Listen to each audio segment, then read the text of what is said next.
Serno dan Gibran, sama-sama muda, di level nasib yang berbeda, tapi kok cara jawabnya beda?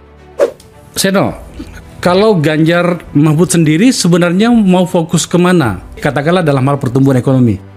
Kita bicara saat kita ingin agar ekonomi kita naik, maka harus anak-anak muda di Indonesia mendapatkan akses pendidikan yang baik. Kemudian bicara tentang perguruan tinggi, kita ingin agar setiap warga miskin, satu bagian dari keluarga itu anaknya harus sampai ke perguruan tinggi. Jadi masuk akal kalau kemudian bicara SD, SMP, SMA dibantu secara platformnya digratiskan. Ini memungkinkan pembagian anggarannya dari pemerintah pusat, kemudian daerah. Banyak daerah-daerah di Indonesia yang punya kapasitas untuk mengelola mandiri anggarannya sampai ke pendidikan SMA hingga gratis. Kita bicara saat kita ingin mengentas kemiskinan, maka pendidikan harus kemudian dimudahkan untuk semuanya. Tidak peduli dia miskin, dia tidak miskin, dia harus pintar.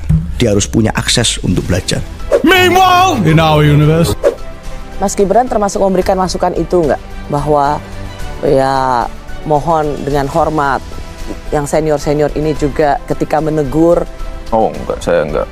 Saya hanya kalau diberi evaluasi ya saya jadi pendengar saja, tidak berani membantah. Ilmu saya masih dikit, Mbak. Mbak penasaran nggak konsultan saya siapa? Enggak tahu ya.